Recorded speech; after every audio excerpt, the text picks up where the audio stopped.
Shalom, nama saya Delia Ratulangi Manulang dari Ilmu dan Teknologi Pangan kelas A dengan NIM 20.03.05.028. Nah, di sini saya mendapat tugas dari dosen agama Kristen Protestan saya untuk menguraikan tentang konsep manusia menurut Alkitab dan pandangan-pandangan lain menurut pemahaman dan penjelasan saya sendiri.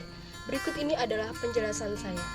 Nah, yang pertama, saya akan menguraikan kisah penciptaan dalam Kejadian 1 sampai dengan 3 sebagai suatu kesaksian iman dan implikasinya. Nah, menurut saya, dalam perikop ini menuturkan kisah penciptaan atas alam, semesta, dan manusia, serta perkembangan kehidupan manusia. Nah, dalam perikop ini, terjadinya alam semesta yaitu selama 6 hari. Allah menciptakan terang, Allah menciptakan cakrawala, darat dan laut, serta segala tumbuhan, benda penarang pada cakrawala, burung-burung di udara, dan binatang laut yang besar, serta ikan. Kemudian puncaknya yaitu Allah menciptakan manusia menurut segambar dan serupa dengan Allah. Menurut saya, implikasinya adalah pengakuan dan penerimaan kita terhadap kisah pernyataan Allah, dan kita tidak boleh menggunakan pengetahuan modern sebagai acuan untuk menyatakan kebenaran Allah. Kedua, menjelaskan tentang makna kata segambar dan serupa dengan Allah dan mengidentifikasi implikasinya dalam kehidupan di abad modernisasi dan globalisasi dalam bentuk sikap dan perilaku sesuai dengan karakteristik Allah. Pemahaman saya tentang perikop ini, gambar atau transform dan rupa atau demut merupakan dua istilah yang berbeda tetapi memiliki arti yang sama. Manusia segambar dan serupa dengan Allah maksudnya adalah manusia memiliki karakteristik ilahi dan memiliki hubungan yang erat dengan Allah. Allah bisa berbicara dan memberi perintah dengan manusia, dan manusia bahkan bisa meresponinya. Implikasinya, menurut saya dalam kehidupan modernisasi dan globalisasi adalah manusia diberikan Tuhan dengan akhlak, jasmani maupun rohani. Nah, setelah manusia jatuh ke dalam dosa melalui kisah Adam dan Hawa, manusia bahkan dapat merusak hubungannya dengan Allah, yaitu seperti tidak menerapkan kebenaran dan tidak lagi menjaga kekudusannya sebagai manusia. Yang ketiga, menguraikan tentang tugas manusia sebagai makhluk sosial, khususnya sehubungan dengan sang manusia, pasangan hidupnya, dan perintah untuk beranak cucu, menganalisis dan mempresentasikan masalah gender dan keadilan, serta mampu memperlihatkan sikap dan perilaku yang benar selaku makhluk sosial. Menurut saya, tugas manusia dengan sesama manusia adalah: pertama, Allah menjadikan penolong yang sepadan dengannya dan membuat manusia menyadari bahwa sesama manusia itu penting untuk membantunya dalam menyelesaikan suatu masalah. Namun, bukan berarti manusia harus bergantung terhadap sesamanya. Kemudian, tugas manusia sebagai pasangan hidupnya, yaitu Allah mengkehendaki supaya manusia memiliki pasangan yang sepadan dengannya untuk saling menyatu. Satuan yang erat bukan hanya secara jasmani, tetapi secara beban pikiran dan pergumulan yang saling melengkapi.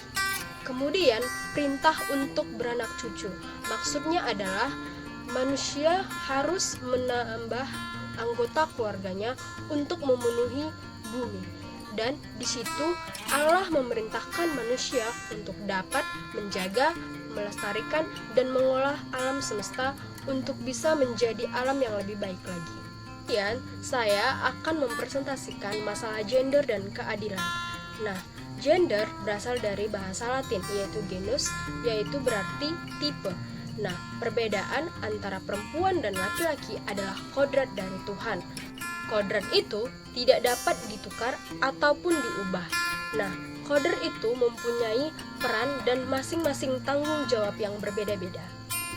Kemudian, saya akan mempresentasikan mengenai sikap dan perilaku yang benar selaku makhluk sosial. Nah, saya akan memberikan contohnya. Contohnya adalah saling membantu antar sesama. Seorang suami dapat mengambil ahli pekerjaan rumah tangga dan seorang istri dapat menjadi penolong bagi suaminya. Kemudian yang keempat, saya akan menguraikan konsep manusia sebagai makhluk etis dan mampu menunjukkan sikap dan perilaku sesuai dengan hakikatnya sebagai manusia, serta menyajikan hubungan antara kejatuhan manusia ke dalam dosa dan pembaharuannya, serta kebobrokan moral. Saya, konsep manusia sebagai makhluk etis adalah hakikat manusia pada dasarnya dapat memiliki kesadaran memahami norma-norma sosial dan mampu berbuat sesuai dengan etika dan moral sebagai manusia. Kemudian, dalam konteks manusia jatuh ke dalam dosa dan pembaharuannya, yaitu menurut saya pada awalnya manusia jatuh ke dalam dosa itu diakibatkan dari kisah Adam dan Hawa. Contohnya yaitu manusia telah menghilangkan kebenaran Allah.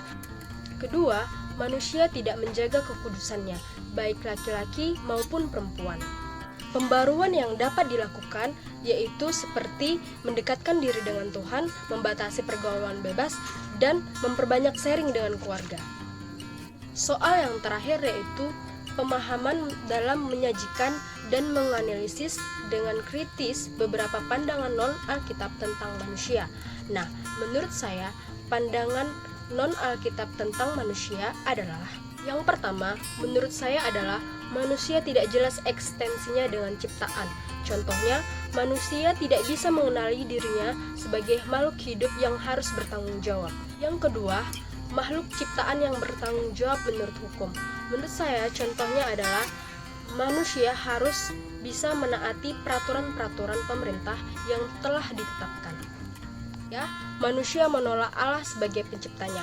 Contohnya adalah manusia tidak mengenal akan adanya Allah. Nah, demikianlah pemahaman saya tentang materi konsep manusia menurut Alkitab dan pandangan-pandangan lain. Terima kasih, Tuhan Yesus memberkati.